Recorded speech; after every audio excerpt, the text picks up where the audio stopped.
Chapter 1. Ship on the Rocks. It was the 7th day of the storm. We didn't know where we were. Everyone on the ship believed that death was very near. My wife and my 4 young sons moved close to me. "My dear children," I said, "I don't think we're going to die." Then, above the noise of the storm, I heard a cry, "Land! Land!" The ship hit the rocks.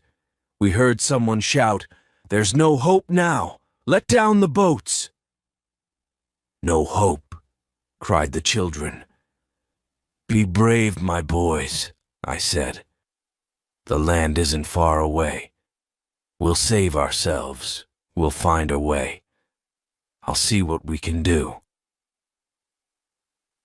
I left our room and looked around, but there were no sailors on the ship. They were all in boats on the sea.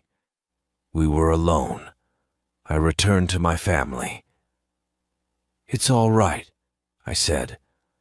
"The front part of the ship is between 2 rocks, so it's above the water. Tomorrow the sea will be calmer, and we'll be able to reach the land." The children immediately became happier, but my wife understood the danger of our position. She prepared a meal and the boys went to bed, but my wife and I stayed awake and watched. The next day it was not as windy and the sky was clear.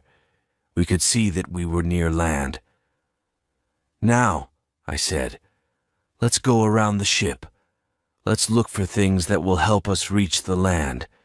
We need food and water, too. Then we'll meet again here." Fritz, my oldest boy, brought back guns and gunpowder.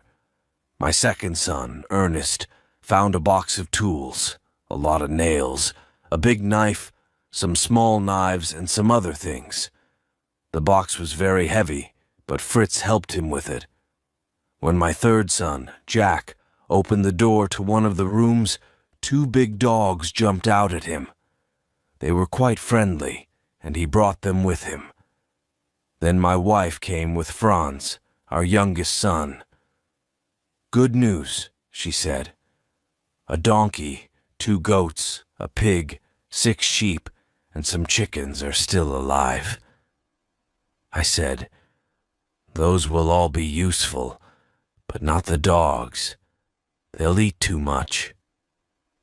"But father," said Jack, "they'll help us to catch animals for food when we reach the land." "Yes," I said, "but we haven't reached it yet. We need to make a boat. Let's get some barrels and some pieces of wood." So we started to work and we made a boat. We used one of the pieces of wood to hold the sail. At last, everything was ready, and we lowered the boat into the sea.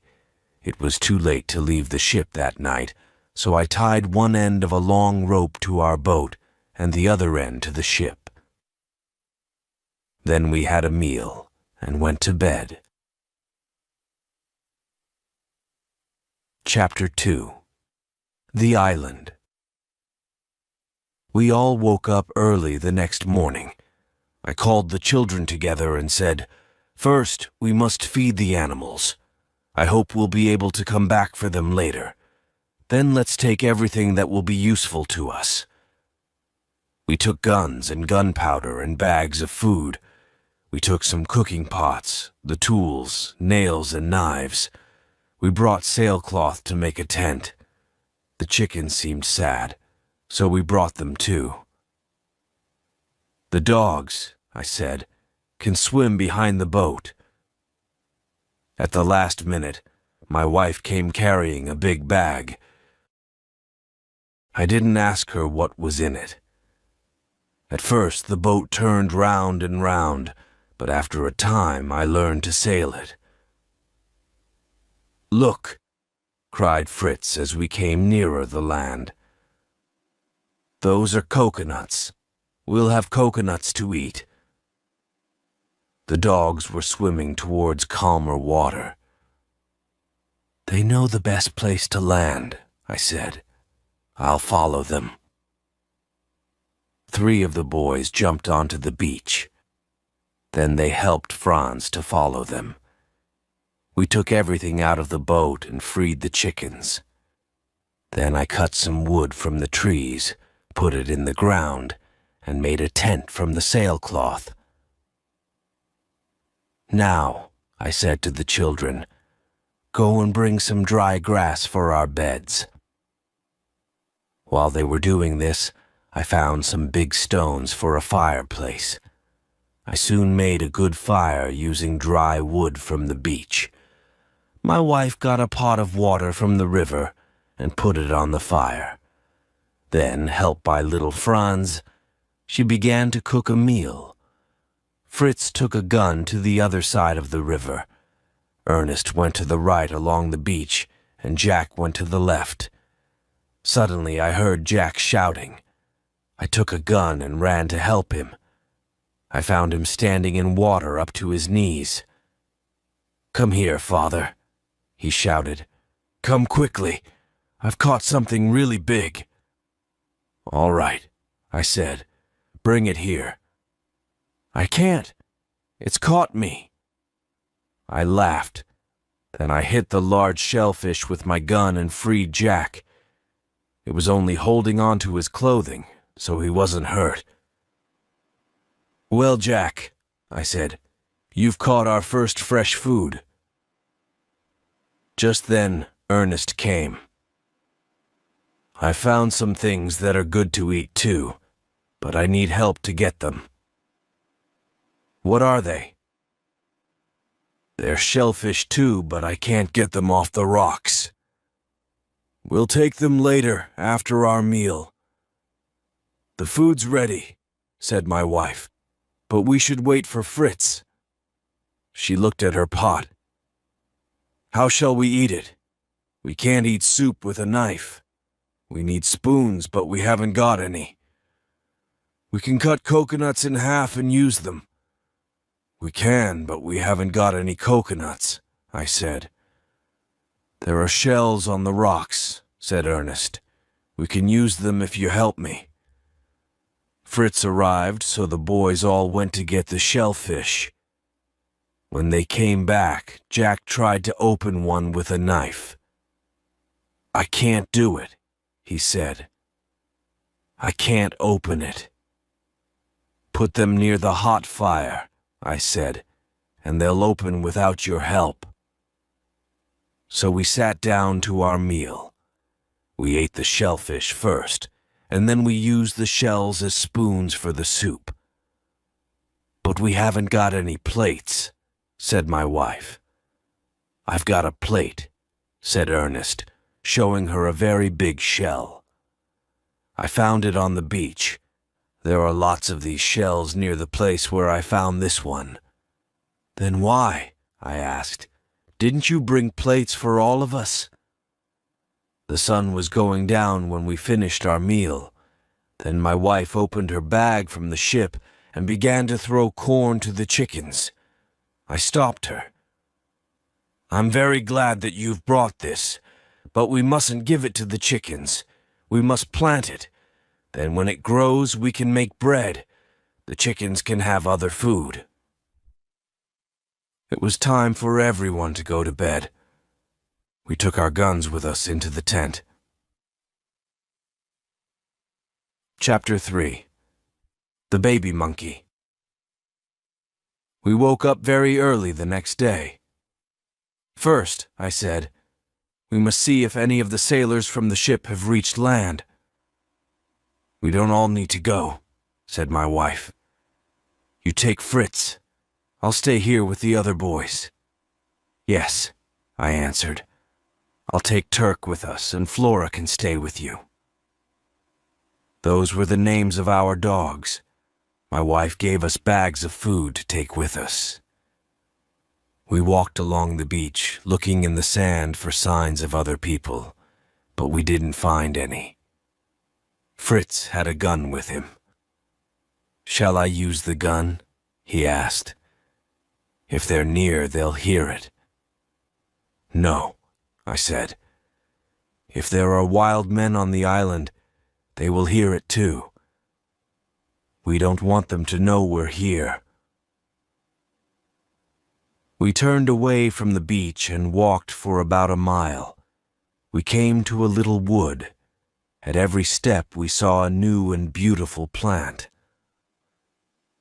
"What's this strange plant?" asked Fritz, "with these big things growing on it?" "Ah," I said, "those are gourds. They're very useful." We took some of the gourds and cut them open. Now we must take out the soft part inside. We'll leave the shells to dry in the sun. Then we can make spoons and plates and cooking pots from them. That's why these plants are so useful. I don't understand how you can make a cooking pot from this. If you put it on the fire, it'll burn. "Ah," I said, "but you don't put it on the fire. You fill it with water. Then you put hot stones into the water and the water will boil." We cut plates, spoons, and pots from the gourds and put them in the sun. We left signs to ourselves around the place so we could find it again later. We walked to a field of very tall grass. It was growing high above our heads. Now, where, I thought, have I seen grass like this? We had to cut our way through the grass. As I touched it, my hands became very wet. I put a hand to my mouth. Then I remembered. "Come here, Fritz. Cut one of these open and put the soft part in your mouth." He did that. "Oh," he said, "it's sweet like sugar." "It is sugar," I answered. "Let's take some back with us. The others will be very pleased and surprised." Next, we came to some coconut trees. As we moved nearer, we saw a lot of monkeys on the ground near the trees. But when they saw us, they ran up into the trees. They made angry noises at us. Fritz lifted his gun. "Stop!" I cried. "Why do you want to kill those monkeys?" "Because they're screaming at us. They're terrible, useless things. Or perhaps they're laughing at you. Why are you getting so angry? Because they're laughing at you. They're right to laugh at an angry boy. And they aren't useless." "How can you make a monkey useful?" Fritz asked. I threw some stones at the monkeys in the trees, and the monkeys threw coconuts down at us. "There," I said, "an angry monkey can be quite useful." "More useful than an angry boy," said Fritz. "But I'm not angry now. I'll carry the coconuts." We came to more coconut trees, and the dog, Turk, ran in front of us. We heard cries of pain and angry cries from the monkeys up in the trees. We saw that Turk had one of the monkeys in his mouth. Fritz ran to save it, but it was too late. The monkey was dead. Its baby wasn't far away. It was in the grass, crying out in fear. Then a very strange thing happened. The baby monkey jumped onto Fritz's back and held onto his hair. "Take it off! Take it off!" cried Fritz. I laughed. "It's lost its mother, and so you've become its father." "Yes, it's very similar to its new father." I carefully took the monkey off Fritz's back and held it in my arms. "What shall we do with it?" I asked. "Can I take it home?" Cried Fritz. "I'll get milk for it from the goats on the ship, and soon it will learn to find food for itself." We returned to the beach, and my wife and the 3 other boys ran to meet us. They were very pleased to see the little monkey. "What are those sticks?" they asked. "They're for you to eat," said Fritz, and he gave the sugar to his brothers. A very good meal was waiting for us at the tent. Different sorts of fish and a bird were cooking over the fire. Franz caught the fish while we were away. Ernest caught the bird. The fish was very nice, but we didn't like the taste of Ernest's bird. The sun was going down when we finished our meal, and we all went to bed. Fritz took the little monkey with him. Chapter 4. Back to the ship. When I woke up, I said to my wife, "I don't know what to do first. There are so many things that we need to do." "First," she said, "you must bring those animals from the ship. Go with Fritz. The rest of us will look for a place where we can build a home." I said to her, "We'll have to stay on the ship all night. Tell Ernest to climb up that high tree. He should tie a piece of cloth to the top. If there's any danger, pull the cloth down. And you must put up a light on the ship," said my wife. "Then I'll know that you've got there safely." We reached the ship quite easily. The animals were in good health and had enough food. I remembered my wife's words and put up a light. Then we had some food and went to sleep. We woke up very early the next morning and found useful things for our life on the island. "We must have plenty of gunpowder," said Fritz. "Then we'll be safe if we meet wild animals or enemies later." "We must think of the present," I said. "What do we need now for these next few days or weeks? We must take more sailcloth because we need to make a home, and we must think of food. What food is there on the ship?" "I've seen a barrel of butter," said Fritz, "and there's the ship's bread and some meat and salt." "But what will we do when the bread's finished, and the butter will soon go bad?" "Let's think of the present," I said. "We have enough problems to worry about now. We can think about the future later.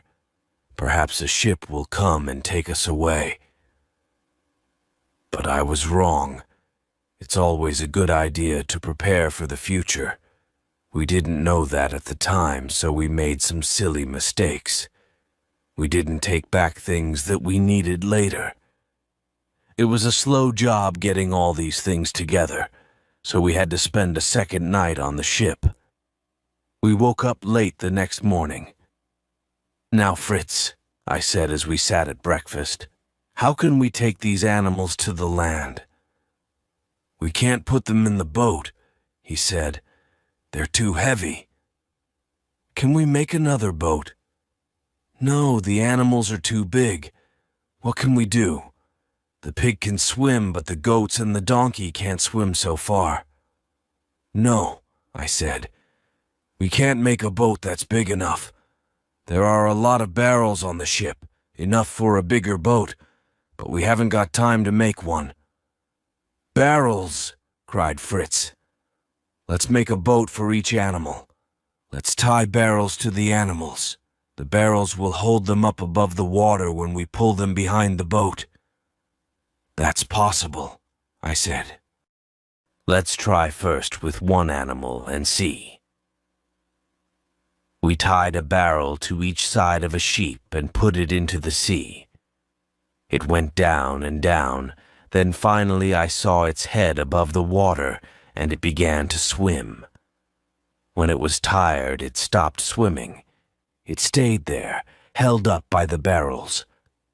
Fritz jumped into the sea and tied a rope to the sheep, and we pulled it back into the ship. We worked very hard, and for a time the job seemed impossible.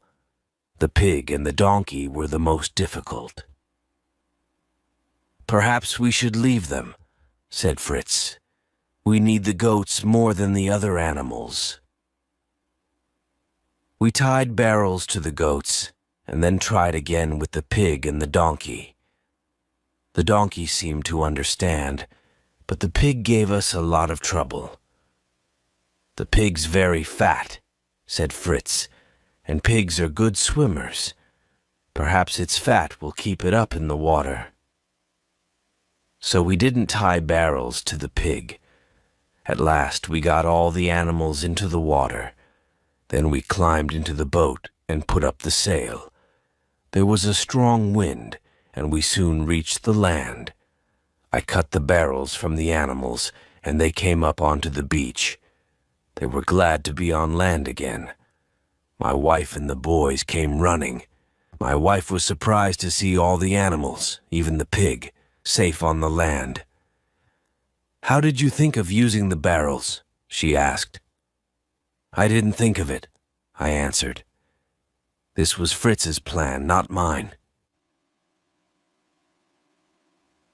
Chapter 5. A New Place. "What did you do, my dear, while Fritz and I were on the ship?" I asked. "I found a place for our new home," said my wife. "It was impossible to stay in the tent because it was so hot, and there are no trees here that we can sit under.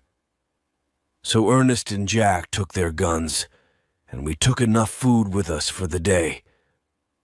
The dogs came too. We came to a river and crossed it on stones. Then we walked up to higher ground. From there I could see a small group of 10 or 12 trees. They were the biggest trees that I've ever seen. We stopped and ate our lunch there. It seemed to me to be the perfect place to live. Now you know my story. I went to look for a new place to live, and I found one. Promise me that we'll go there tomorrow. We'll make a home for ourselves in one of those big trees." "What?" I said, laughing. "In a tree house. We can live under a tree, but how can we get up into the tree? Fly? You can laugh if you want to, but I'm sure that we can build a small hut in the branches. We'll think of a way to get up there." "Right," I said. "We'll all go and see the place tomorrow. Then we'll think about what we can do." During the night, I thought about our conversation.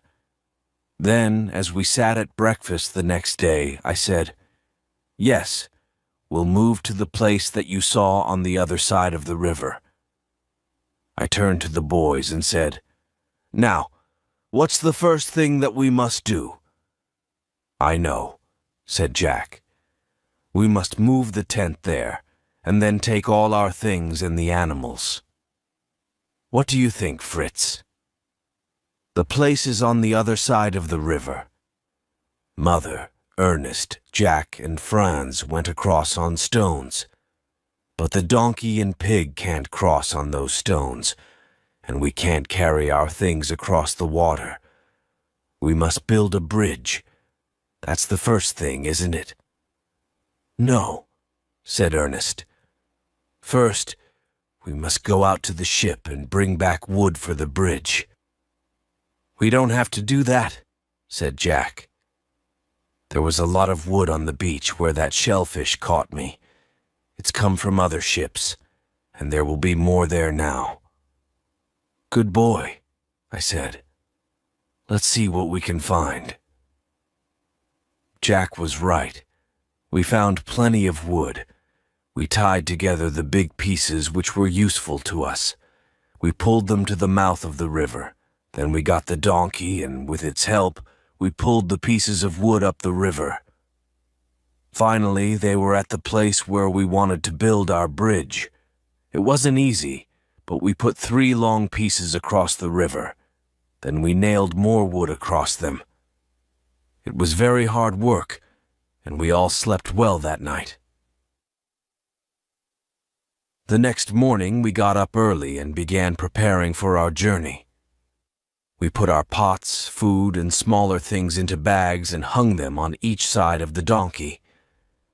We put little bags on the goats, but the pig refused to carry anything. Franz sat on the back of the donkey so it could not run away. The boys and I carried the other things that we needed for the first few days in our new home. When we were all ready, my wife said, "We can't leave the chickens here. If we leave them, we'll lose them all." Fritz and Ernest tried to catch the chickens, but it was impossible. They ran away. "I'll show you how to do it," my wife said. She threw a little corn on the ground, and all the chickens ran to it. When she threw some more inside the tent, they all went inside. Then, while they were eating, she closed the tent.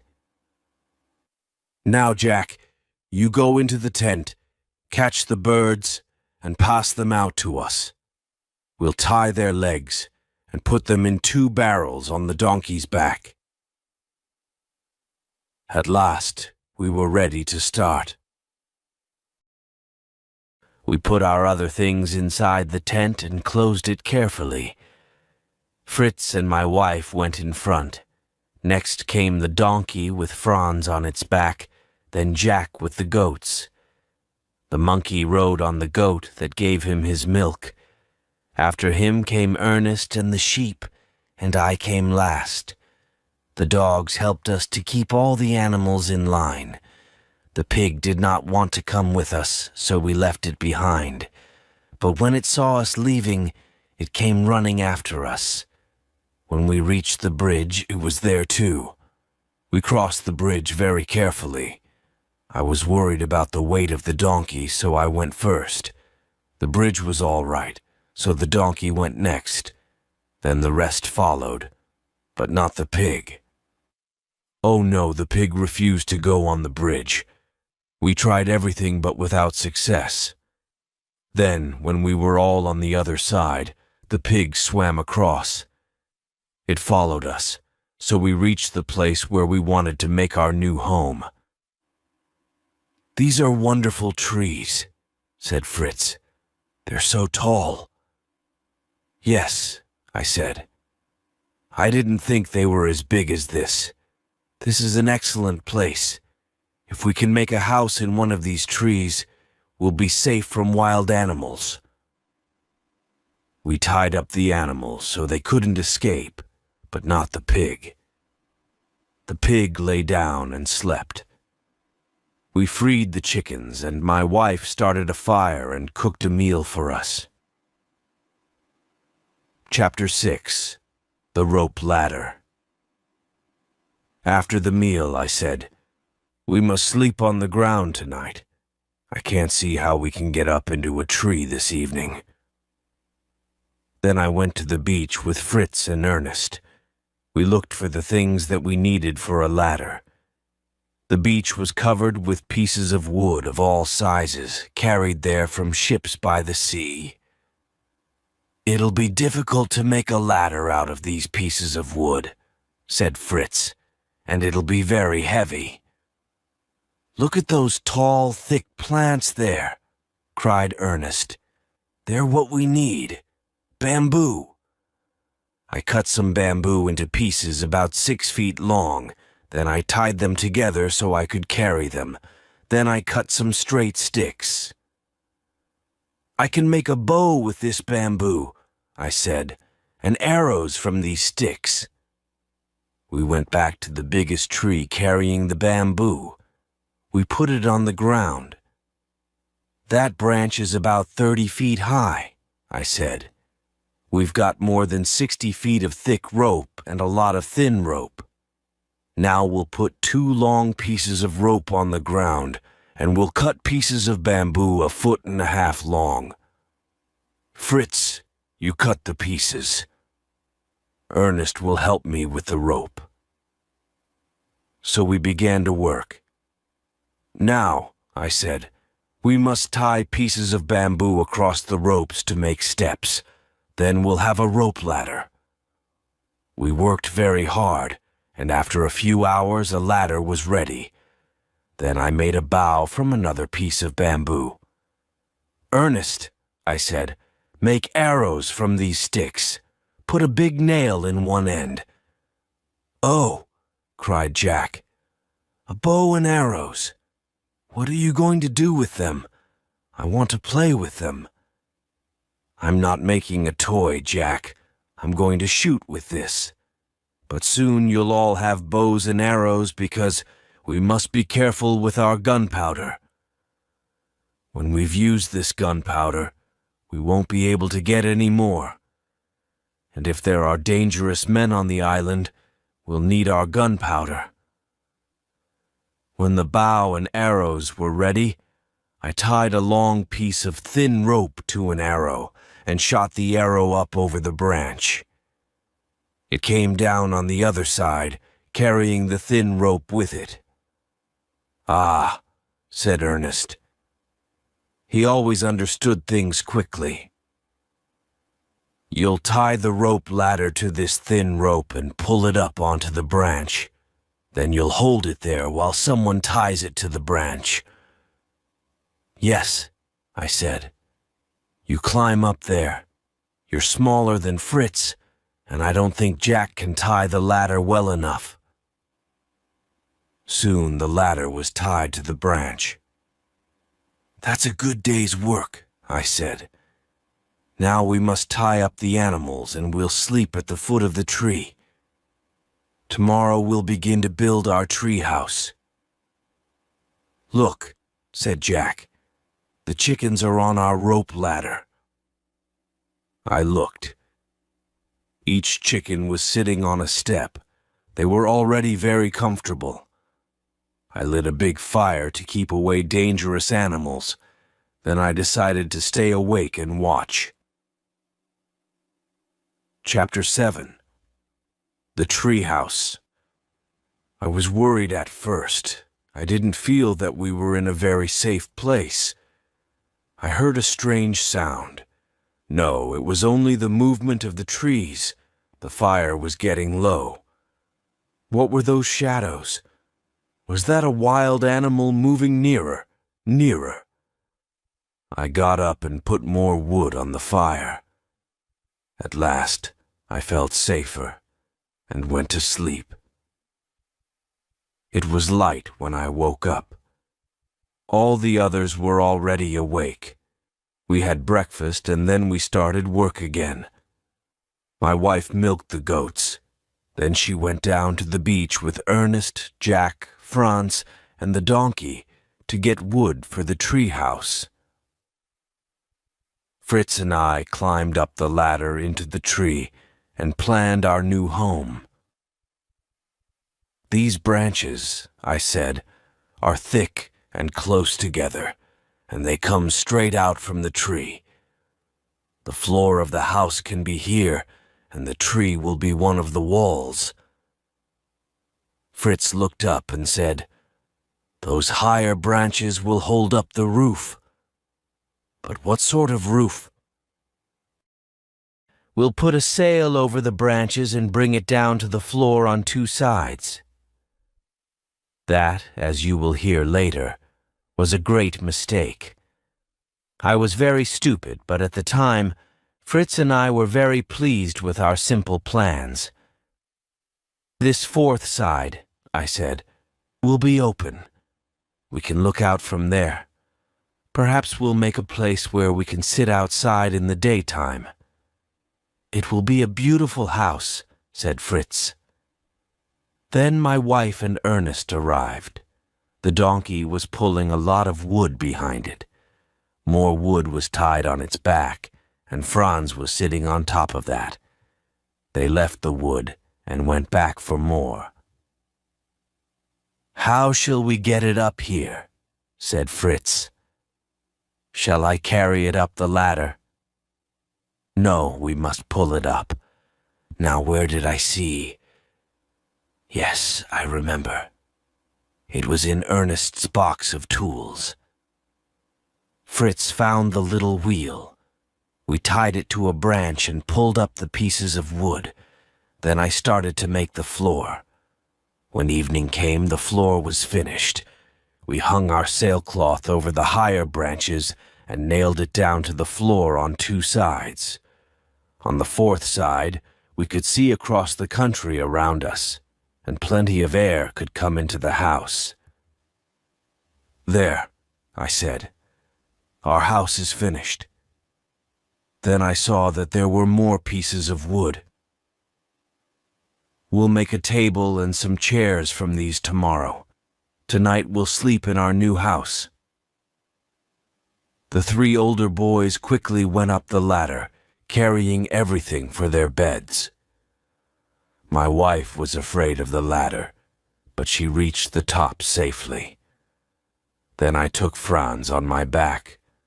I untied the ladder from the posts in the ground, climbed up, and pulled the ladder up after me. "Now we're safe in our treehouse," said Jack. "Nothing can climb up here." "Oh," cried Fritz. "Where's the monkey?" "There," said Ernest, pointing to Fritz's bed. "A monkey can climb up anywhere." I kept my gun by my side. I was still not sure that the animals below were safe, but the night passed quietly. Chapter 8. Back to the tent. After breakfast, Fritz and I started to make a table. Suddenly we heard a loud bang, and a small bird fell almost at our feet. "That was a good shot," said Ernest, picking it up. He was very proud. "It wasn't good," I said. "We can't use our gunpowder like that. We can use the guns to shoot large animals for food, but for birds and small animals, we must use bows and arrows.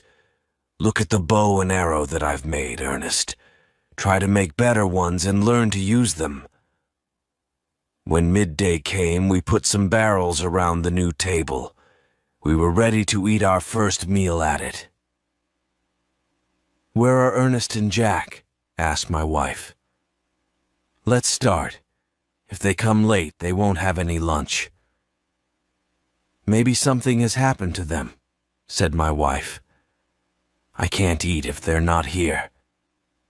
We waited. "I'm sure nothing has happened to them," I said at last. "They're young and silly and don't notice the time. Put the food on the table." Then Ernest and Jack arrived carrying bows and arrows. "Look," said Jack. Before I could speak, he held out 2 very small birds. We shot them with our bows and arrows. "I'm very pleased about that, but I'm angry because you're late. Your mother's been worried about you. Sit down and eat your lunch." We only had meat and a little bread for lunch. The bread was very hard. The meat was an animal that I shot the day before. "I left some things at the tent," said my wife. "If we get them, I can give you better meals." We left and walked towards the beach. The dogs went in front. This time the little monkey was riding on Turk's back. Then came Fritz, Ernest, and Jack with their bows and arrows. My wife, Franz, and I came last. There was still a lot of wood on the beach, and I noticed 2 long pieces just the same shape. Their ends were turned up.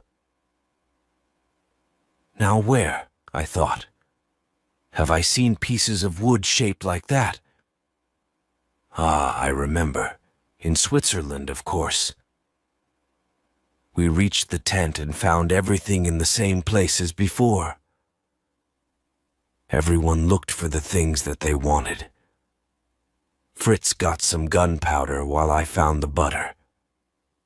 My wife pointed to a bag that I remembered putting into our boat. "What is it?" I asked. "Ah," she said. "That's what I wanted for our lunch. Potatoes." "There are only enough for 1 meal," I said. "But if we plant them, we'll have plenty next year, enough for all our meals." Jack was listening to this. "We can eat these potatoes, and then we can find wild potatoes," he said. "You found sugar and coconuts." "No, Jack. Wild potatoes grow on the top of high mountains, and they're very small and not very good to eat. These potatoes are different from wild ones. We must make a garden and grow potatoes in it." "But what can we eat now?" asked Jack. "I'll see what I can find," I answered. "Until our garden's ready, there are some wild plants that we can use." Next, Fritz and I went to get salt. The seawater dried on the rocks and left salt behind. We were able to get enough to give our food some taste, but we were stupid not to take more than that. Chapter 9. The Sledge. Later in bed, I thought, that barrel of butter was very heavy. We must find a way to carry heavy things. I thought about our animals tied up at the foot of the tree at night. They weren't safe. We must make huts for them. We needed wood for this, but more than we used for the floor of our house. We also needed bamboo. The donkey couldn't carry so much, so we must make a sledge. Those 2 pieces of wood on the beach were just the right shape for the bottom of a sledge. Early in the morning, Ernest and I climbed quietly down the ladder. I took some tools, nails, and a piece of light rope. We found the 2 pieces of wood and nailed them together with smaller pieces. Then we put a lot of bamboo and wood across the top. I tied a rope on the front, and we pulled the sledge back along the beach. It moved very easily across the sand. When we were finishing our breakfast, we heard a loud noise from the chickens. We all ran to them. "It's the monkey!" cried Ernest. "He's running after them." Then we saw the monkey hiding behind a tree. He was eating an egg. The monkey ran away to another tree, and Ernest ran after him. Soon Ernest came back with 4 more eggs. My wife went and looked in the grass. "One of the chickens is sitting on her eggs." She said, "Soon we'll have some little ones. We must make a safe place for the chickens. Then we can keep the monkey away from them." After lunch, Ernest and I went out again with the donkey. The donkey pulled the sledge to the beach. We put more wood and bamboo on the sledge, and then I looked at the sky. "We must go home," I said. "There are clouds in the sky, and the wind is getting stronger." Then I looked at the place where the ship was still on the rocks. Another storm could carry the rest of it away. We must make one more journey to the ship before it breaks into pieces. Why was I so stupid on our last journey? We brought back the animals, butter, salt, meat, bedclothes, gunpowder, and some books, but we knew then that we were on the island for a long time, a year, 2 years, perhaps for the rest of our lives. Why didn't I think of other more important things? Chapter 10. A Second Journey to the Ship. The next morning, Fritz and I got up very early. We went to look at our boat.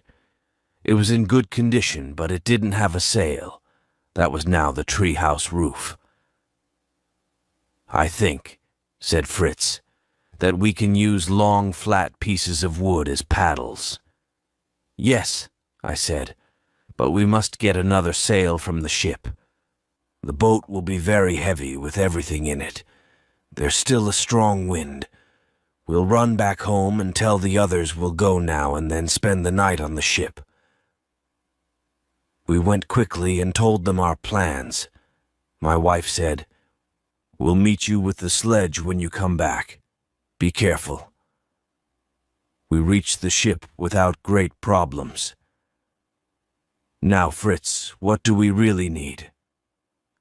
"I can only think of one very small thing," he answered. "What's that?" I want something to catch big fish." "Yes," I said, "but we can't eat fish and meat every day." "No," he answered, "we must have bread and fruit and green vegetables. Do you remember Mr. Wilkins on the ship? He was moving to a new home. I'll see if I can find his tools. You find a fishing line." "Yes," said Fritz.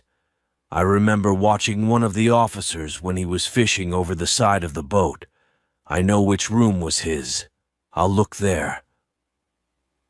I went below and found some gardening tools. I also found some seeds.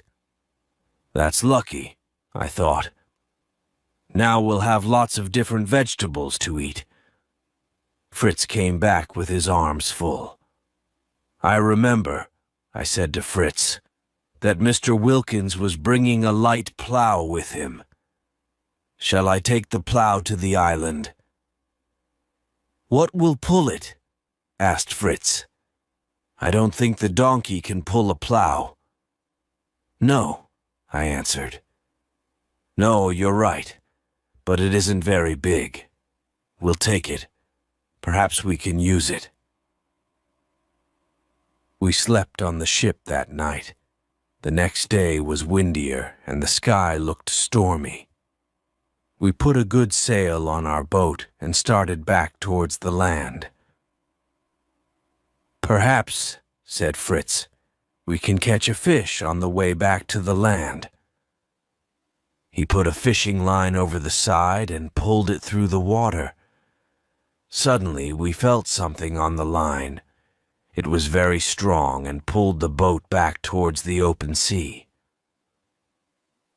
"The fish will carry us away," cried Fritz. "We must cut the line." "No, no," cried Fritz. "Let's wait."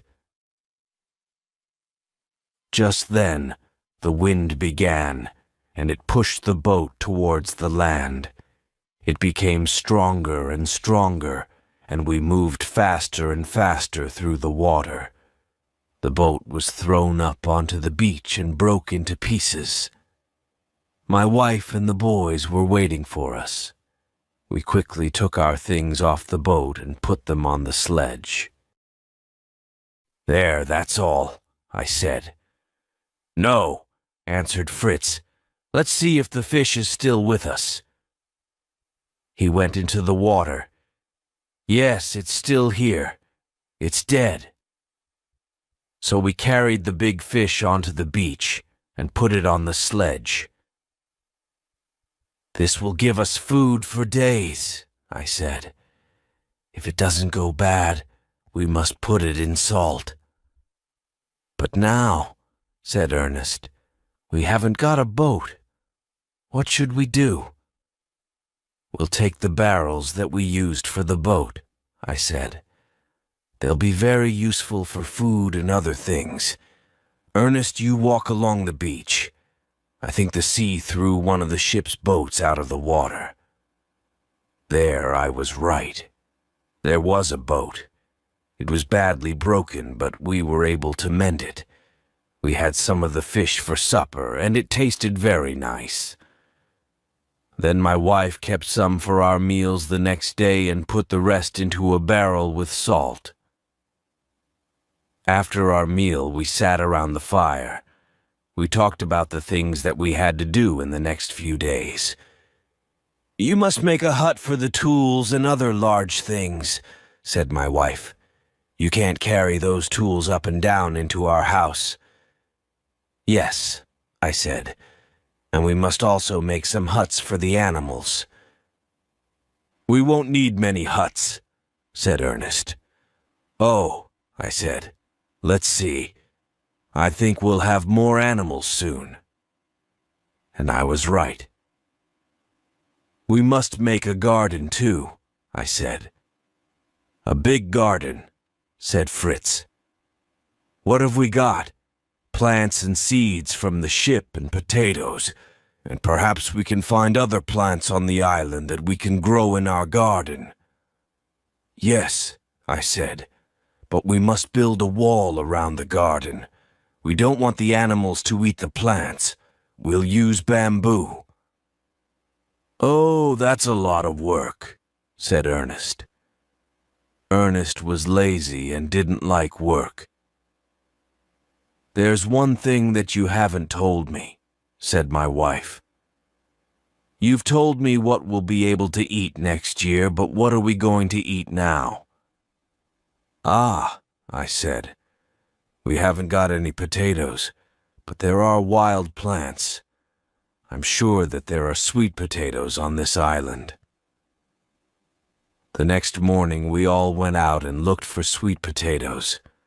For some time we didn't find anything. Then Fritz found a plant and called me. "Is this a sweet potato?" he asked. "Yes," I said, "it is." We looked around and found more. Back at the treehouse, my wife cooked the sweet potatoes. They tasted like potatoes, but not as nice. Then she made some of the potatoes into a sort of bread. It was quite hard, but good. Chapter 11. The Garden. We got up very early in the morning. We wanted to start work on our garden before the weather got hot. Fritz, Ernest, and I took our tools. Jack had a fork, but he wasn't really old enough. We all started to work. After a time, when we were quite tired, I said, "Let's see what the animals left on the ground last night. That'll be very good for the earth in the garden." We went to look. "The pig! The pig's gone!" Jack cried. It was true. The pig was nowhere near the treehouse. "We can't do anything about that," I said. "Perhaps she'll come back again." "You said she," said Jack. "Yes, of course. I think she's going to be a mother. Perhaps she's gone away to the forest to have her babies there. Then she'll come back, I hope." We went back and worked again in the garden. We were all very tired when it was time for the evening meal. We had fish and sweet potatoes. "Now," I said, "we must work in the garden again tomorrow and plant all the seeds from the ship. Then we'll put bamboo around our garden and make huts for the animals." "We must make a big hut for the pig," said Jack, "if she has a lot of little pigs." "Now go to bed," I said to the boys. "Be ready to work hard tomorrow. First, we'll get the bamboo." "How will we carry a lot of bamboo across the ground?" asked Jack. "We can't use the sledge. Can the donkey pull it?" "No," I said. "We won't go to the place where we found bamboo before. We'll go to a different place. Then we'll be able to bring it here more easily." "Oh," said Jack. "Is there an easier way?" "Yes," I said. "We'll go up the river. We'll cut the pieces of bamboo and pull them to the river. Then the river can carry them down to our treehouse." "Ah," said Jack. "Yes, that'll be the best way." Chapter 12. Buffaloes and Other Animals.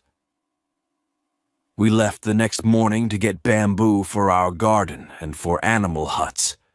My wife and the 4 boys came with me and the 2 dogs, Turk and Flora. We also took the donkey. We needed it to pull the bamboo to the side of the river. It was our first visit to this part of the island, so we took our guns with us. The dogs were a mistake, but the guns weren't. We went up the river and found a lot of bamboo. We cut it and tied it together, and the donkey pulled it to the river. Then we had a meal and rested. Jack went for a walk. After a time, he came back and said, "Father, there's a big field over there, and there are 10 or 15 large horses in it." I said, "Jack, there aren't any horses in this place." "There are," he said. "Come and see." When we came out of the trees, we saw a lot of buffaloes. We went nearer and nearer until we were about 130 feet away.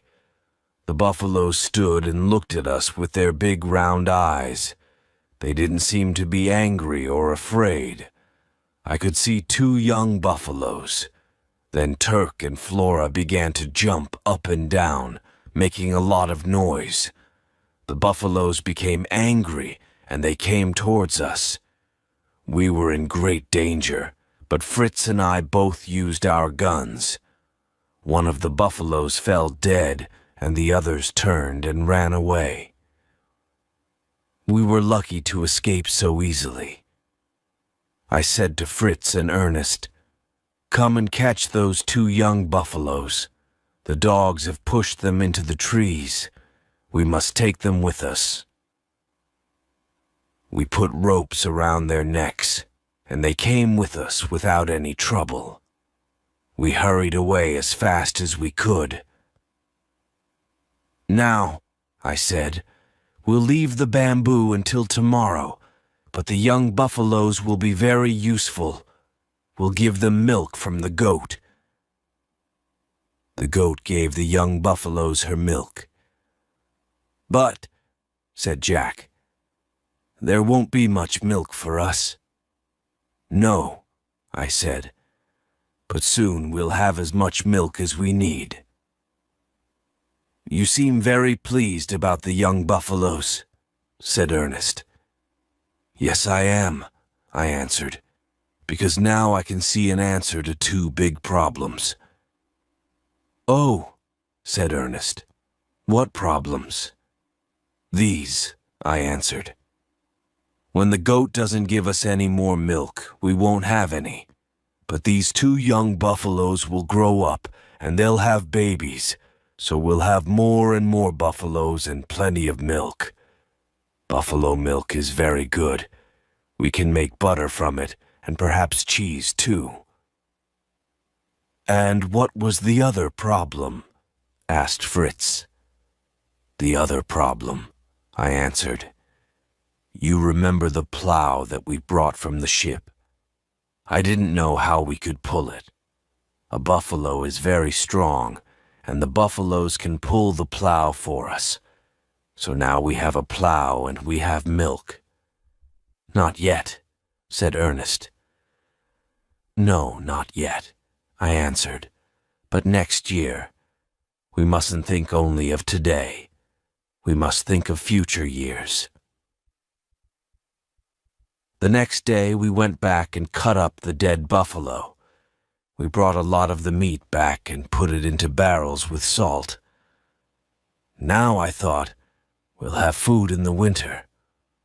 We also put the bamboo in the river, and the river carried it down to a place near the treehouse.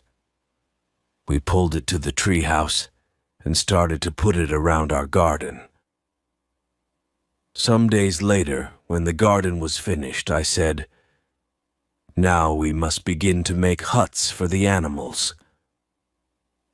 "We'll only need 3 huts," said Ernest. "Why only 3 huts?" I asked. "We need one for the buffaloes, one for the goats, and another for the sheep," said Ernest. "And perhaps we should make a house for the chickens." "But," I said, "the donkey and the pig need huts too." "Oh," said Ernest, "the pig's gone, and today the donkey's gone too." "Gone?" I said. "Yes, I can't see it anywhere, and the pig went days ago." "Yes," I said, "but I hope they'll come back. We'll make huts for all of them, and hope." We were sitting at breakfast a few days later when Fritz said, "Something's moving in those tall grasses. I'll get my gun." He ran and got his gun. "Wait," I said. "Don't shoot. Let's see what it is." Jack said, "I'll go round behind it and look. If it's dangerous, I'll run away." So Jack moved very quietly. He was very good at that because he often followed birds with his bow and arrow. The thing came nearer, and then out came our pig with 6 little ones. "At last," I said. "We're all very glad to see you, Mrs. Pig, and your house is ready for you." So we pushed the pig and her 6 babies into their hut. Then Franz called to me. "Look," he cried, "Flora's had 6 babies too." So now we had 8 dogs and 7 pigs. "Now, where's our donkey?" I said. One morning we were planting potatoes in the garden when we heard a strange noise. "What's that?" I said. "What sort of animal is making that noise?" The dogs heard it too. They looked ready for a fight. We all looked around. We couldn't see anything, but the noise continued. It came nearer and nearer, and our dogs became angrier and angrier. I tied them to a tree. Then Fritz put down his gun and started to laugh. "I can see it," he said.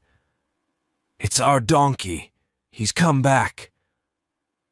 There he was, and then we saw that he wasn't alone. Our donkey was bringing another animal with him, very similar to a donkey but smaller.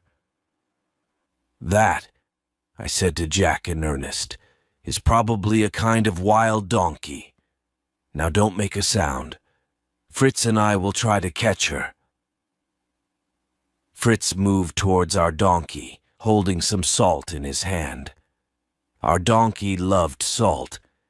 He came to Fritz, and the wild donkey came a little closer too. Then, when she was near enough, I put a rope over her head from behind her. She fought against us, but at last we were able to tie her up. I said, "Perhaps the wild donkey will have babies. It will be easier to teach her if she does, and she'll be useful to us."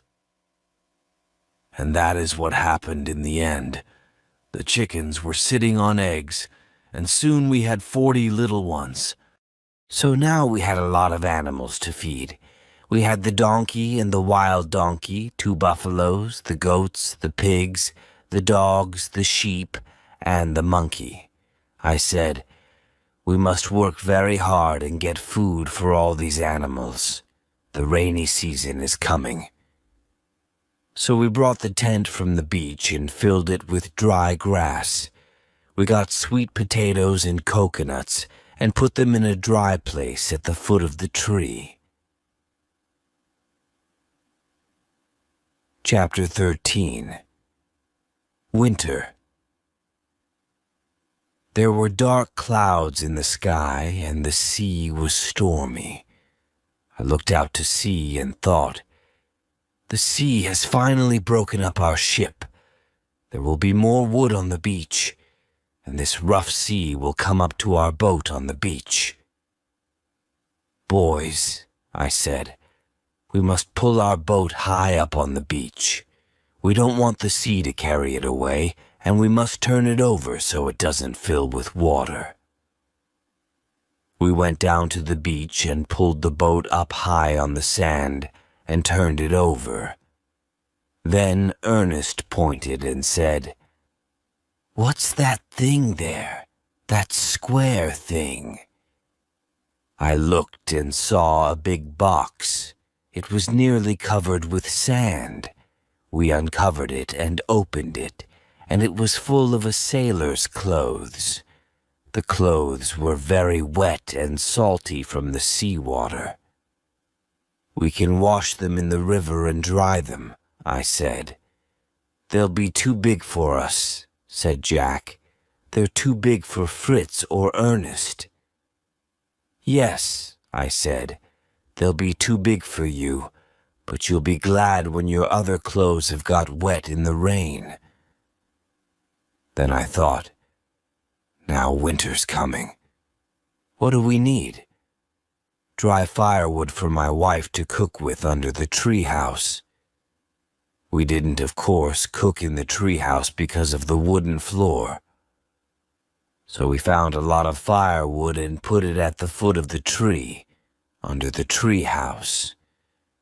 Then I thought, in the stormy weather, we won't be able to go far from our house to get food. We must be sure that we have a lot of food in or near the house. Then we can use that when the weather's very bad. We've got barrels of salt meat and buffalo meat. I hope it will keep well. We can't get any more salt. The sea was now coming up over the rocks, and there was no sunshine to dry the salt. My thoughts continued. We've got eggs, of course, from our chickens. Perhaps we can catch fish with the fishing line from the ship, but that's not easy when the sea is very stormy. We've got sweet potatoes and a lot of coconuts. The goats will give us a little milk, and there's plenty of dry grass for our animals. Now I said to my family, we've got a good house and plenty of food, so we're ready for the winter. That's what I thought, but I was very wrong. The next few months were probably the unhappiest months that I have ever known in all my life. We had 4 enemies: the rain, the wind, the cold, and the shorter days. The days were not much shorter, but we had to spend a lot of time inside the house because of the bad weather. The rain came down like a river from the sky.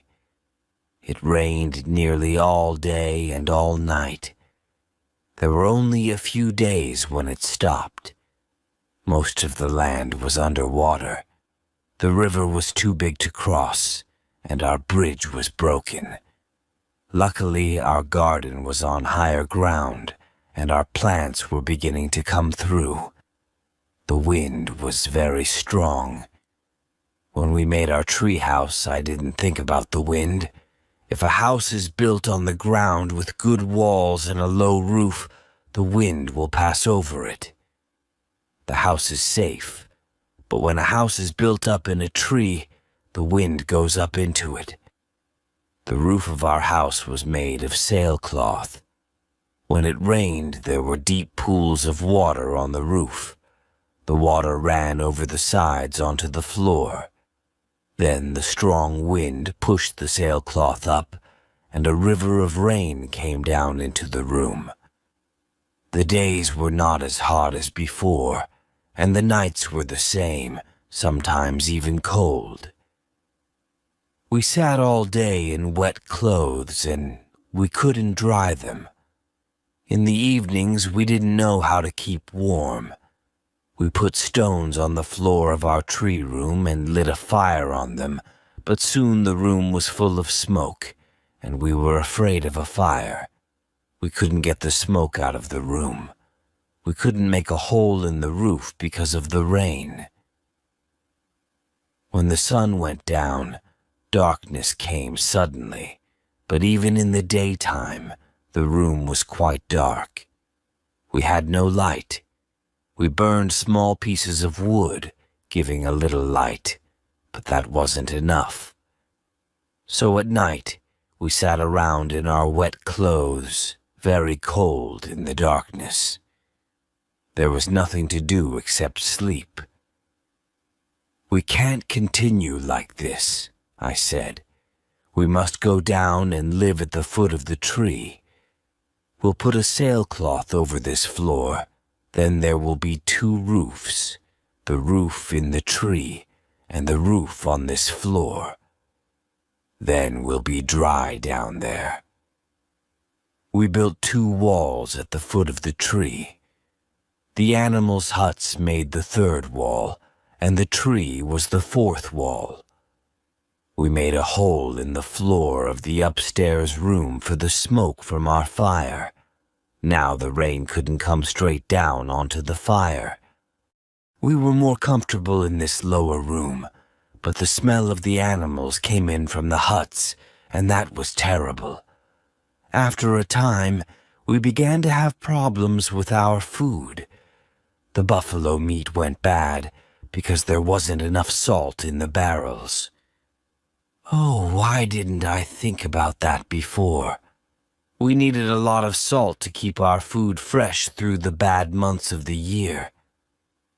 We killed some of the older chickens and ate them. Then, when the weather was better, the boys were able to go out fishing or shooting with their bows and arrows. They brought in a little fish and meat. We had sweet potatoes, but cooking was very difficult. When the weather was good, my wife made enough sweet potato bread for a few days, but it wasn't very good. We didn't have enough food for the animals. We killed 4 of the young dogs, leaving only Turk and Flora and 2 of their babies. We had to find food for the goats, the sheep, and the buffaloes. We couldn't give them enough food in their huts, so we moved them out into the forest. We put coconut shells around their necks so we could hear them. Then we put a little food in their huts each night, so they wanted to come back home. Chapter 14. The Cave House. We were very pleased when the storms ended.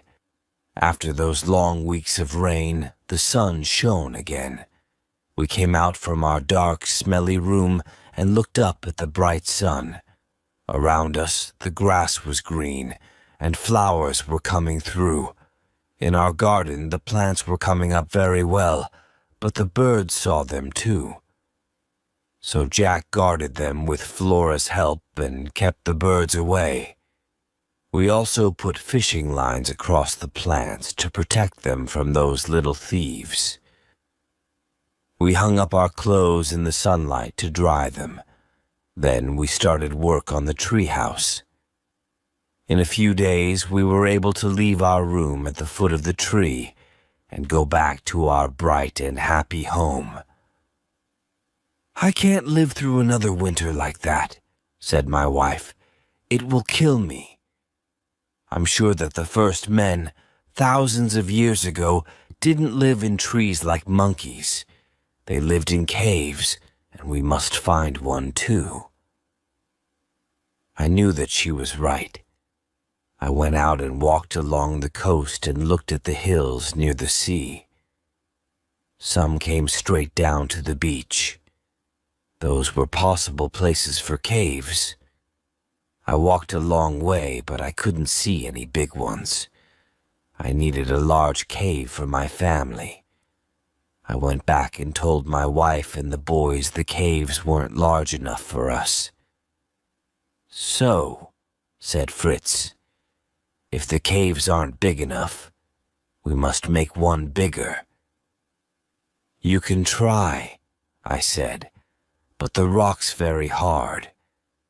I don't know if it's possible.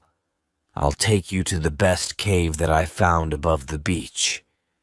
It was probably made by the sea, but the sea's gone down and left it in the side of the hill. Bring the tools and we'll try." So we went to the cave. We worked for a week, but we only made the cave 6 feet deeper. The rock was very hard. I thought about using gunpowder, but gunpowder was too important for us. I didn't know what to do. "Shall we stop?" I asked Fritz. "Shall we think of another idea?" "I think," said Fritz, "that the rock is getting softer.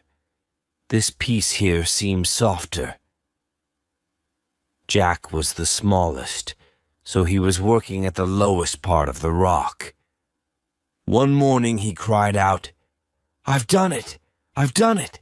I've made a hole right through the rock!" "Don't be so silly," said Fritz. "I don't believe you."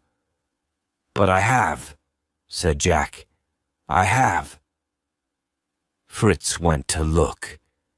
He soon came back saying, "It's true, Father. Jack's right. I can't understand it. Jack has made a hole in the rock, and there's nothing behind it."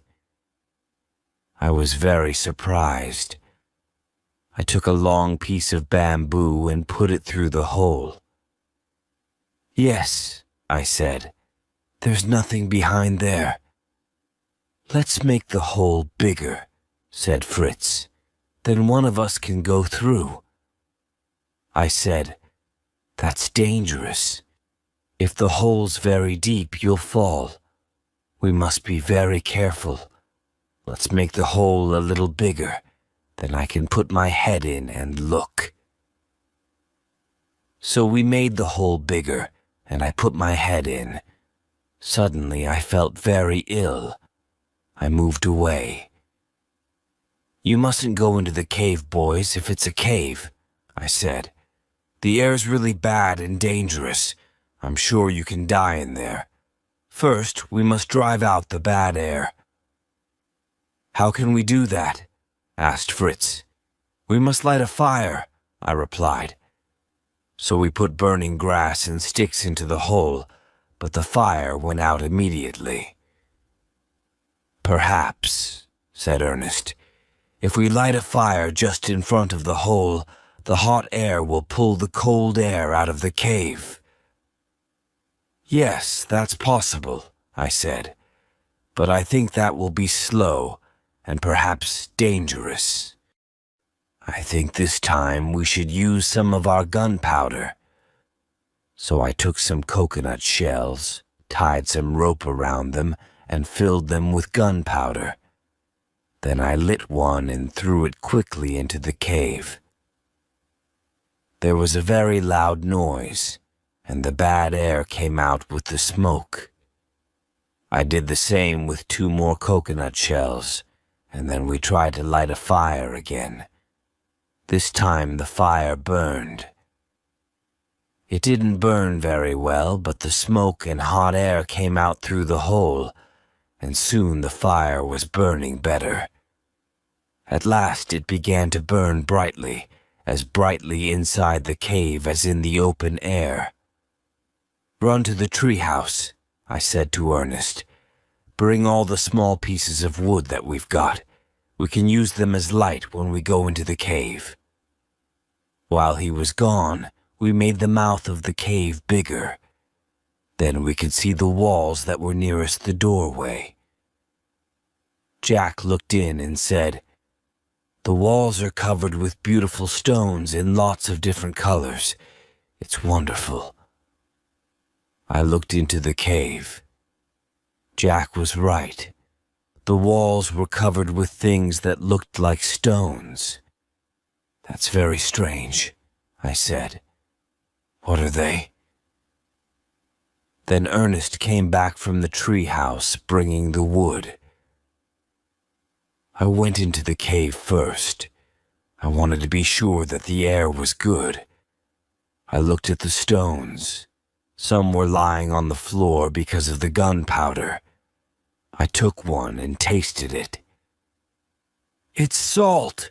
Look, boys!" I cried. "We'll never have to look for salt again.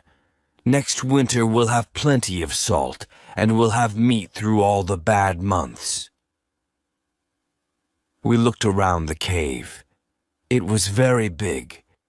I saw that we could make a room at one end for all our things, with a bedroom next to it. We could have another big room as a kitchen and sitting room. "But," I said, "there's one thing that we must make now. I don't think this end of the cave is very far from the outside air. I'll hit the rock inside the cave. I want you, Fritz, to go outside and listen. Tell me where you hear me most clearly. Put a stick there to show the place." So Fritz went out, and I started to knock on the inside of the cave wall in different places. After a time, he came back and said, "I found the best place. I can hear you quite well." "Ah," I said, "then we'll make a hole through there from the outside. We need fresh air in the cave. It'll be hard work, but we must do it." It was hard work, but after 2 days Fritz was able to put bamboo through the hole. The other end of it came into the cave. Then we made the hole bigger from inside the cave. "Now," I said, "we can make a fireplace with a hole for the smoke." So we started work. Using stones and earth, we made a good fireplace with a hole for the smoke. "Now," I said, "we'll see if this idea really works." So we lit a fire, but the smoke came out into the cave. I saw that the boys were very sad. They thought that all their work was for nothing. "No," I said, "don't worry. When the hole gets warm, the air will go up it. It'll be all right. Keep the fire going for 2 days and it'll work very well." And that was what happened. On the second evening, the air began to go up the hole, and it took all the smoke out of the cave. "Now," I said, "we don't have to fear the next winter." My wife was very pleased. She said, "Now I can cook and dry your clothes, and we can sit around a nice bright fire on winter evenings. We'll be very happy." "Yes," I said, "but we'll have to do a lot more work. Next winter we'll have more animals. We must build a farm between the treehouse and the cave. Then the animals can live there in the summer and winter." "And we'll need a lot more food," said Fritz. "Yes," I said, "we can use the plow to make fields, and we must grow lots of vegetables. To work, to work." So we all had a very busy summer. We put lots of salt meat, dried fish, and coconuts in the cave. When the end of the year came, we added potatoes and sweet potatoes. Then we made a hut at the farm and put dried grass and other food in it for the animals. We built a small hut there for someone to live in. They could look after the farm at night and drive away wild animals. "What are we going to do about clothes?" asked my wife. "The boys' clothes are in a terrible state, and the clothes from the sailor's box aren't very useful. When we found them, they were full of seawater. Now they're falling to pieces. They'll be all right for another year, but not longer. I must make cloth." "How can you make cloth?" said Fritz. "From what? We've only got 2 sheep." "There are plants," I said, "that we can use for cloth. I won't tell you about all our problems with those plants, but in the end, my wife was able to make cloth. It wasn't very good, and it wasn't very white, but she was happy. But until then, the boys wore animal skins. They caught the animals, and we now had plenty of salt, so we prepared the skins, and my wife was able to make clothes out of them. So the year passed, our second year on the island. The boys were getting big and strong. Fritz was now nearly 16, and Ernest was 14. I thought about the future. One evening I said to them, "You 2 are the oldest. Soon I'll have 2 fine, strong men to help me in our work on the island. As I become older, you'll be able to do the harder work. Jack is a quick learner and he can help your mother. Little Franz isn't very helpful yet, but he's a good little boy and doesn't give us much trouble. Yes, we are very lucky." Chapter 15. The Canoe. As the years passed, we made our houses better. We put a wooden roof on the treehouse. The rain didn't come through in winter after that, but it still wasn't a good home for the rainy season. We also built a place in front of the cave. We could sit out there and enjoy the sea air and the sunlight. The farm became bigger and bigger. The buffaloes pulled the plow and they gave us all our milk. We were able to make butter from it too. We got more eggs from our chickens than we could eat in the spring and the summer. In the winter, we had just enough eggs for our needs. The wild donkey had a baby. It was very pretty, and it was easier to teach than its mother. Of course, we had problems. One morning, Jack came running back from the farm. "Oh, Father, Father, come and see," he cried. I went down there. Everything in the farm buildings was broken, and the plants from the fields were everywhere. Monkeys laughed at us from the trees. "Oh no," I said. "They've destroyed everything. We must be sure that this never happens again." Turk and Flora's babies were now old enough for us to teach them. We made a rule that one of us, Fritz, Ernest, or I, always slept down at the farm with the dogs. They were quick to learn about the monkeys. We showed them that they must always run after a monkey. When they did, the monkeys ran away. Soon, the monkeys stopped coming to the farm. As I watched my boys grow up, I was very pleased with them. Fritz was very strong and tall. Ernest wasn't as big, and he was quieter, but he wasn't as lazy as before. He wrote down the names of all the plants on the island and drew pictures of them. He made some paper out of plants like the Egyptians many thousands of years ago. Franz was more sensible than Jack. He always did what he promised to do, but Jack was a good son too, and he did a lot of work on the farm. Franz liked helping his mother, while Jack spent more time with me. One day, Fritz said to me, "I'd like to go away alone. I want to visit the parts of the island that we haven't seen. The ship's boat is too heavy for one person. I want to make a canoe." "I think we can make a canoe," I said. "I've seen canoes made from the bark of tall trees. I'll try to help you." We found a big tree, and I cut a ring round the bark at the bottom. Then I tied a rope ladder to one of the branches. I told Fritz to cut round the tree about 20 feet up from the ring. Then I made a cut from top to bottom between the two circles. We took the bark off very carefully, and it fell away in one piece. We tied pieces of bamboo to our canoe to hold it in the right shape. Then we nailed together the sides at each end of the boat. A sweet juice from one of the trees dried quickly and went hard.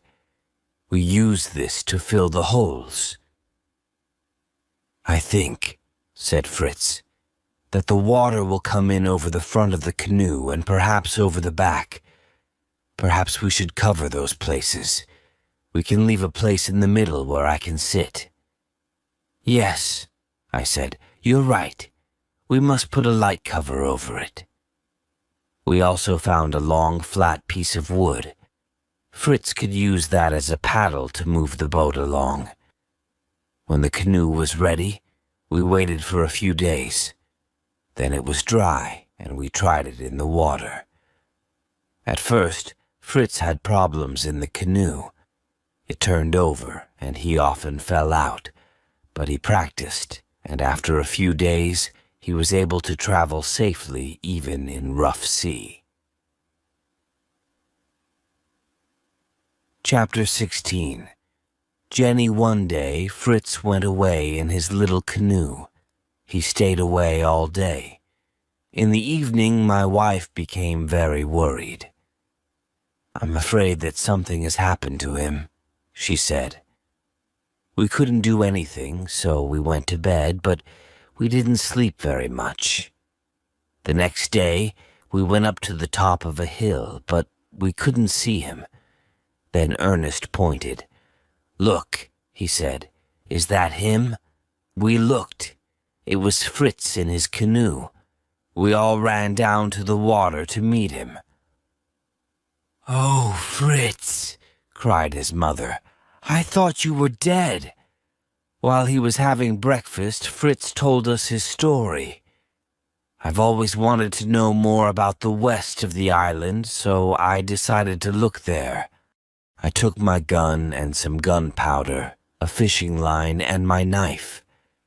I came to the place where we found shellfish for the first time. I went for a swim there, and I found a lot more. I brought some up onto the beach and opened them. Inside one of them, I found this. He held out his hand. In it, there was a large pearl. I opened some more and I found a lot of pearls. "Look, if you make holes through them, Mother can wear them around her neck," said Jack. "No, no," said my wife. "I don't want them. Who wants to wear pearls on this island?" "Perhaps one day," I said, "a ship will come and take you home. You can sell these for a lot of money. We'll put them in a safe place." "I haven't told you the most important thing," said Fritz. "I went on farther to the west. In the evening I sat on the beach and had a meal. As I was sitting there, a big bird flew over me. It was flying very slowly, so I shot it. Then I saw why it was flying so slowly. It was hurt, and this was tied around its leg." He showed us a little piece of cloth with writing on it. I looked at the writing. "Help, sailor on Smoking Island." "The person wrote the message in blood," I said. "Yes," said Fritz, "but where is the Smoking Island? I went up the hill behind me and I looked out to sea. There, far out at sea, there was a little smoke going into the sky. It came from a small island. I went out to the island and climbed up to the top. In a little wood I saw a small hut made of branches. In front of the hut there was a fire and fish was cooking in a big shell. I hid behind a tree and waited. Then someone came out of the hut. She was wearing the coat of a ship's officer. She went to the fire. I came out of the trees and she turned around." "She," I said. "Did you say she?" "Yes, it was a young woman. I told her not to be afraid. I told her about us. She can live with us, can't she? We will bring her here, won't we?" "Yes, of course we will. But tell us about her." "Her father's William Montrose, an officer who lives in India. Her mother died when she was born. Her father was going back to England in a ship with his men, so Jenny had to travel in another ship. Her ship was lost in a storm a year ago. She got away in a boat with the ship's officer and some sailors. The officer gave her his coat. He told her to watch for another ship or for land. Then another storm came. A big wave covered the boat. She doesn't know what happened after that. When she opened her eyes, she was on that little island." "How has she lived there for more than a year?" I asked. "I asked her that. She's got shellfish and there are coconuts on the trees. She made a fishing line from her hair and she catches small fish. She uses stones to make a fire. She's made a little hut for birds from bamboo, but she can only catch small ones. When the big bird came down on the island, it hurt its leg, so she was able to tie that piece of cloth around it with her call for help." "And the bird came to you?" "Yes," said Fritz. "I sat with her and listened to her story. Then I told her to stay on the island. I promised to return as quickly as possible. I couldn't come all the way home that day. I slept on the beach and started again this morning. Can we go to Jenny today? Yes, I said. Yes, if we start immediately. I asked my wife to make preparations for Jenny. Then, taking a day's food with us, Fritz and I left in the ship's boat. Jenny was waving from the beach as we came near. We stepped out of the boat onto the beach, and she threw her arms around my neck and cried. We sailed back home along the coast. Mother and the 3 boys were waiting on the beach to meet Jenny. My wife said, "I'll have to dress you like one of my sons because these are our only clothes." Jenny had a bath and dressed in sailor's clothes. Then she joined us for a large lunch, and Jack put flowers in her hair. Perhaps my boys thought that they could teach Jenny a lot of things, but she could shoot better than they could. "My father taught me in India," she said. She was very good at catching fish. She was able to tell Ernest the real names of many of his plants. "I learned all that at school," she told him. Very soon, she and the boys were close friends. Jenny thought about her father all the time. "I'm sure that ships are looking for me," she said. Fritz said, "If a ship comes, we'll hear a gun. We'll answer with our guns, then they'll know that we're here." "A ship will come one day and take me back to Father," Jenny said. "I'm very happy with you, but he's probably very sad. He doesn't know if I am alive or dead." The summer ended, and the winter passed. Early one morning, Fritz went out in his canoe. He was looking for a nice big fish for our lunch. Then suddenly, we saw him turn around and come back. "Quick, quick," he cried. "There's a ship." We ran up to the top of a hill with our guns. Bang! There was an answering shot from far away. We waited, then used the gun again, and the answer came louder and nearer. Then we saw a boat coming towards the beach. We ran down to meet it. An officer stepped out. "I am Officer Littleton," he said, "of the Unicorn. Is Miss Jenny Montrose here?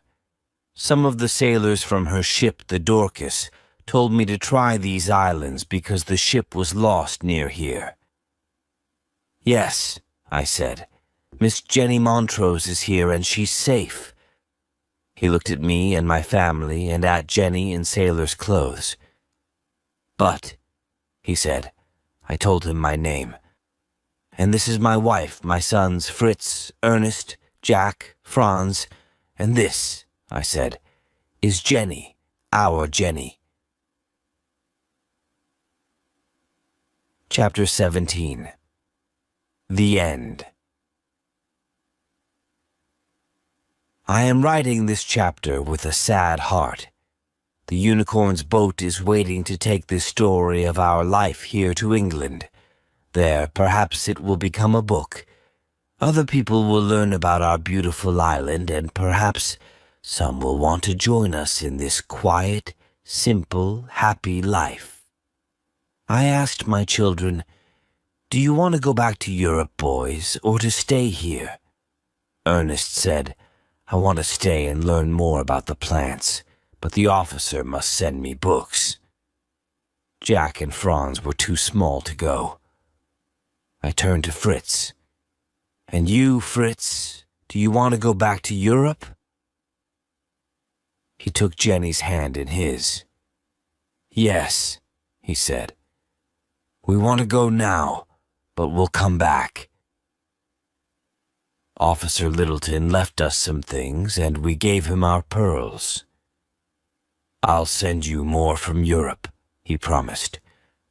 I'll sell the pearls for you to pay for them and for Fritz's school. I must stop. The boat is waiting. Goodbye, my boy. Goodbye, Jenny. Until we meet again.